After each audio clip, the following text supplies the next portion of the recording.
L'ancien Premier ministre affirme que la Guinée était dans un régime d'exception.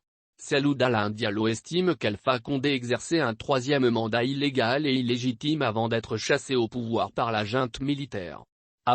Nous avons justifié ce coup de force. Nous nous sommes exprimés pour dire que ce n'est pas un coup d'État. On était déjà dans un régime d'exception puisqu'Alpha Condé exerçait un pouvoir illégitime et illégal arraché dans le sang et dans la douleur à l'issue du double scrutin du 22 mars et du hold-up électoral du 18 octobre. Dit-il à qui veut l'entendre. En mettant fin à ce régime illégal et illégitime à cette période d'exception, nous avons dit que c'est un pas vers le retour à l'ordre constitutionnel.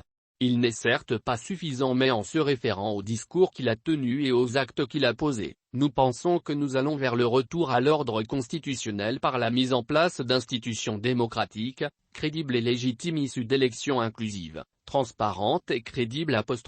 Assure Salou Dalain Diallo. L'ancien Premier ministre encourage le colonel Mamadi Doumbouya à aller dans cette direction et à résister aux pressions.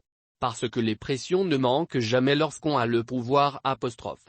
Il se demande si Alpha Condé était animé dès le départ par des mauvaises intentions ou bien c'est avec la folie du pouvoir et les pressions qu'il s'est mis en dictateur intraitable. Il faut que nous encouragions le colonel Mamadi Doumbouya à résister. Parce que lorsqu'on a le pouvoir en Guinée, il y a toutes sortes de sirènes et de pressions. Comme il l'a dit, qu'il mette le peuple de Guinée en avant et qu'il restitue au peuple la souveraineté de choisir ses dirigeants au niveau local, législatif et exécutif. Qu'il fasse confiance à la maturité du peuple. Recommande-t-il. Il se dit plus que jamais convaincu s'il fait preuve de courage comme il l'a déjà fait et qu'il résiste à toutes les sirènes, le peuple va aller enfin vers la démocratie et la réconciliation.